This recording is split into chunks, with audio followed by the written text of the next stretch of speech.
जय हिंद। तो दक्षता अभ्यास 2 का ये तीसरा वीडियो है और आगे के जो वीडियो मैंने अपलोड किए हैं उसका लिंक आपको ऊपर मिल जाएगा। गुणनखंड विधि से निम्नलिखित के धन वर्गमूल ज्ञात कीजिए। तो इसमें भी हम आखिरी वाला ही बताएंगे आपको, तीसरा वाला दोनों आपको करना है क्योंकि ऐसा सवाल हम पहले बता चुके हैं। मेरे वो वीडियो देख लीजिए, लिंक में दिया है। तो हम लोग क्या करेंगे, पहले ये क्या है, मिश्र भिन्न है, इसको विषम भिन्न में बदलेंगे। विषम भिन्न में बदलने के लिए इससे और इससे गुणा करते हैं, नीचे वाले को पूर्णांक से गुणा करते हैं और ऊपर वाले को जोड़ देते हैं। तो हम लोग यहाँ लिख लिए, देखिए पहले लिखे हैं इतना का वर्गमूल, तो इसको अंडर रूट में आ जाएगा इतना का। फिर ये देखिए इसको गुणा और इसको जोड़ना है ऊपर, तो इसको गुणा करने के बाद और इसको जोड़ने के बाद इतना आया है 8281 और बटे में इतना। तो ऊपर वाले का हम क्या करेंगे, गुणनखंड ज्ञात करेंगे। तो पहले हम करते हैं 7 से हो जाएगा, तो 7 एकम 7, यहाँ बचा 1, 7 एकम 7 बचा 5, 7 8 56 बचा 2, 7 तिया 21। फिर 7 से करेंगे, 7 एकम 7 बचा 4,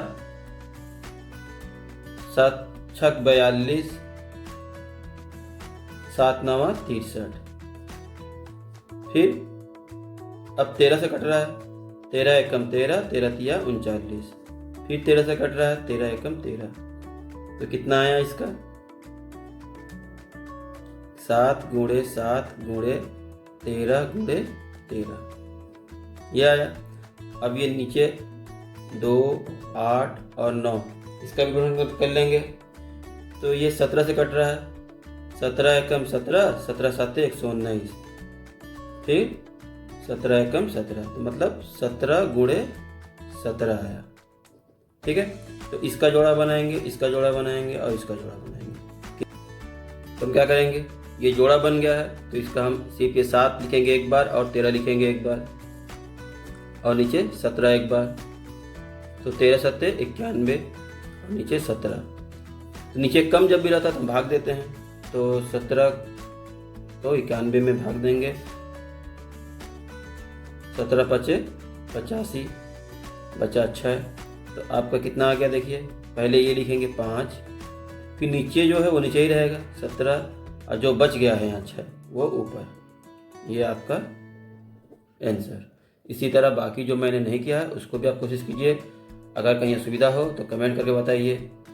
ठीक है, अगला प्रश्न देख लेते हैं। 7वां में है, वह छोटी से छोटी संख्या ज्ञात कीजिए जिसे इतना में गुणा करने पर यह गुणनफल जो है वो पूर्ण वर्ग हो जाए। ठीक है, तो 7वें प्रश्न में हमको पता करना था कि 9792 में किस संख्या से गुणा करें कि यह पूर्ण वर्ग हो जाए। तो गुणनखंड करना ही था, आप लोग को आता भी है इसलिए मैंने यहाँ कर दिया पहले से। अब क्या करना है, इसका हमको जोड़ा बना के देख लेना है। ठीक है, तो इसका जोड़ा बनाएंगे, ये और ये बच गया। मतलब हम अगर जोड़ा बनाते समय जो बच जाता है सबको जोड़ा बनाना है, तो इसका जोड़ा बनाने के लिए 17 और ज़रूरत है हमें। तो हम लिखेंगे क्योंकि 17 का जोड़ा नहीं बना है इसलिए, या जोड़ा बनाने के लिए हमें 17 की आवश्यकता है, अतः 17 से इसमें गुणा करने पर यह पूर्ण वर्ग हो जाएगा। ठीक है, तो यहाँ लिख लेते हैं। ठीक है, ऐसे लिख लेंगे, चूंकि गुणनखंडों को पूर्ण जोड़ा बनाने के लिए 17 की आवश्यकता है, अतः अभिष्ट संख्या में 17 से गुणा करने पर गुणनफल पूर्ण वर्ग होगा। ठीक है, तो हमें कितना चाहिए, 17।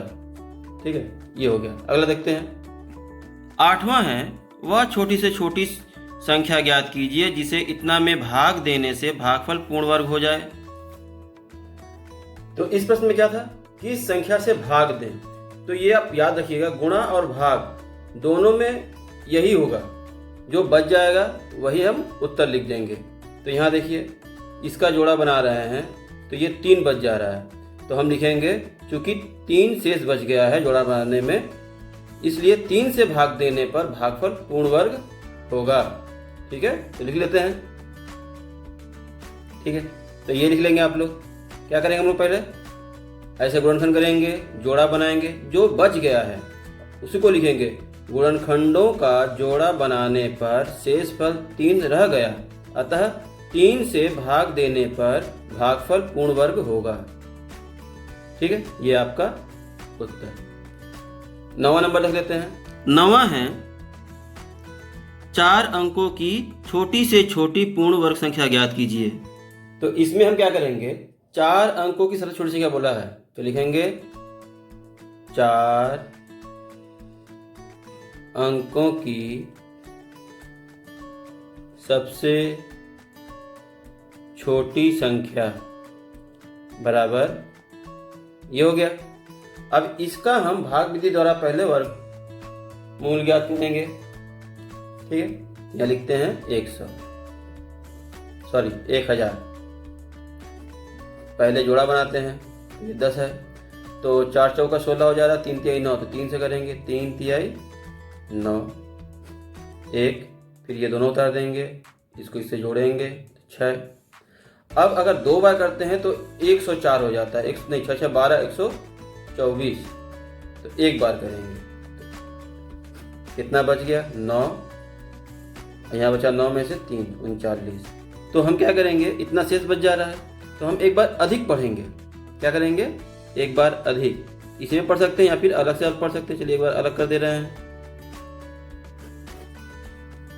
3 से करते हैं 3 तो 9 हो गया, और यहाँ बचा 1, फिर डबल 0, इसको जोड़ देंगे तो 6, तो 2 बार करेंगे। अब तो 2 बार करेंगे तो 4 6 दूनी 12, तो कितना अधिक है, घटाते हैं तो -24, मतलब 24 कम पड़ रहा है।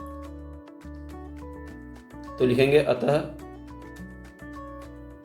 4 अंकों की छोटी से छोटी, क्या लिखेंगे, अतः 4 अंकों की छोटी से छोटी पूर्ण वर्ग संख्या बराबर 1000 में जो कम पड़ा था वो जोड़ देंगे तो 1024 हो जाएगा। ठीक है, इसी तरह अगला प्रश्न देख लेते हैं। 10वां है 4 अंकों की बड़ी से बड़ी पूर्ण वर्ग संख्या ज्ञात कीजिए। तो 4 अंक पहले बड़ी से बड़ी संख्या लिख लेंगे, 4 ठो 9। ठीक है, तो इसको अब हम भाग विधि द्वारा वर्गमूल ज्ञात करेंगे, जोड़ा बनाएंगे। ये तो 9 से 9 9 81, बचा यहाँ पे 8, यहाँ पे 1, फिर दोनों उतर जाएगा, ये दोनों जोड़ेंगे तो 9 9 18। ठीक है, इसके बाद फिर एक पढ़ते हैं 9 से, चलिए पढ़ लेते हैं। 9 9 81, हाथ में 8, 9 8 72, 73 74 75 76 77 78 79 80। ठीक है, हाथ में फिर 8, फिर 9 एकम 9 9 10 11 12 13 14 15 16 17, तो ये 17।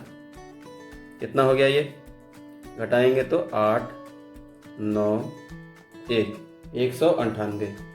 तो लिखेंगे इसमें से अगर इतना घटा दिया जाए तो पूर्ण वर्ग संख्या हो जाएगी। तो लिखेंगे अतः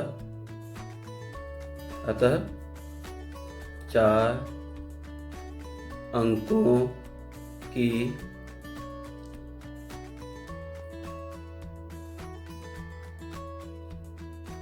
सबसे बड़ी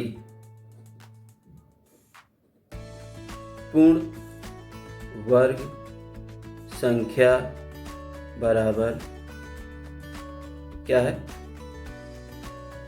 इतना -198 बराबर 1 0 8 9।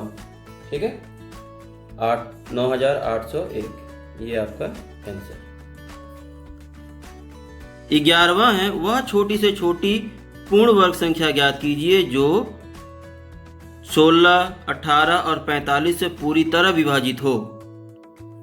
तो इसमें है कि 16 18 और 45, इन सब से ऐसी संख्या बताना है जो इन सब से विभाजित हो। तो हम पहले इसका लसा निकाल लेंगे। ठीक है, लसा आपको आता ही होगा, इसलिए हम चलिए निकाल लेते हैं, आप लोग भी देख लीजिए।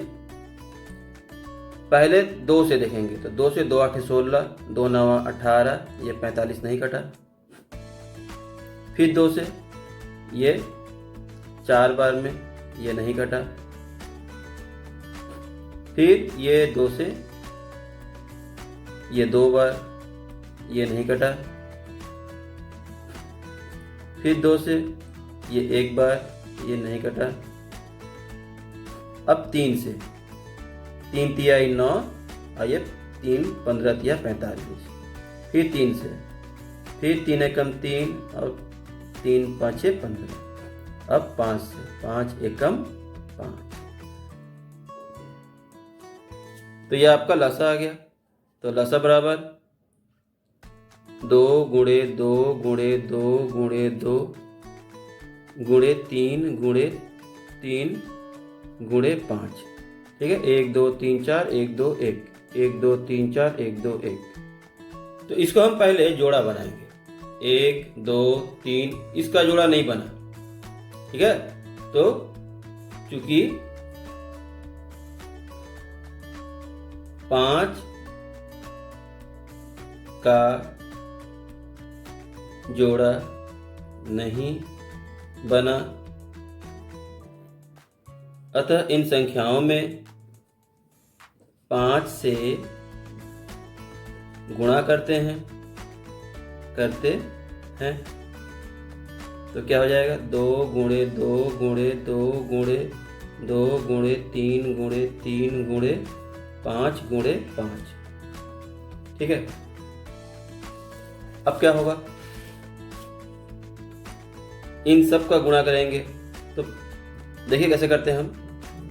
5 दूनी 10, फिर 5 दूनी 10, 10 का 10 से गुणा करेंगे, 10 दहिया 100, ये 100 हटा दीजिए अब ये 3 तिहाई 9, 9 चौका 36, तो ये 36 और ये 100, 3600, ये टोटल कितना आ गया? 3600। अतः अभिष्ट संख्या क्या है? 3600। ये आपका आंसर। 12वां है, एक टोकरी में 1250 फूल हैं। एक व्यक्ति किसी नगर के मंदिर, प्रत्येक मंदिर में उतने ही फूल चढ़ाता है जितने की उस नगर में मंदिर है। यदि उसने कुल 8 टोकरी फूल चढ़ाए हों तो बताइए कि उस नगर में कुल कितने मंदिर हैं। इसके लिए पहले हम एक टोकरी में कितना फूल दिखा रहा है? इतना। अतः 8 टोकरियों में इतना से 8 को गुणा कर देंगे तो हो जाएगा 10,000। अतः मंदिर की संख्या बराबर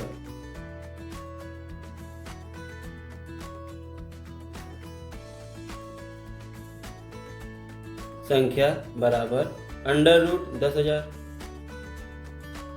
अब इसका वर्गमूल ज्ञात करेंगे तो हो जाएगा। अब जब भी ऐसा प्रश्न आए तो लंबा वर्गमूल करने की भी आवश्यकता नहीं है आपको। आप अगर चाहें तो एकदम आसान है, देख लीजिए। इसके बाद हम क्या करेंगे, ये अब इसमें क्या 0 है? 1 2 3 4 और 1 है, तो इसका तो गुणनखंड एक ही रहेगा, छोड़ दीजिए इसको। अब 1 2 3 4, 4 0 है तो 4 ठो 2 पहले लिखेंगे और 4 5 लिख देंगे।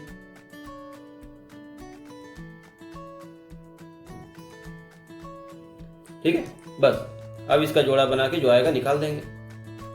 अगर आप लंबा करना चाहते हैं तो करके देख लीजिए, यही आएगा। ठीक है, जोड़ा बना दिए हम लोग। क्या आया? 2 गुणे 2 गुणे 5 गुणे 5 बराबर 50, 25 चौका 100। अतः मंदिर की संख्या बराबर 100 तो आंसर हो गया। ठीक है, ये लिख देंगे हम लोग। अगर वीडियो पसंद आई हो तो लाइक शेयर जरूर कर लें। मिलते हैं अगली वीडियो में अगले पार्ट के साथ।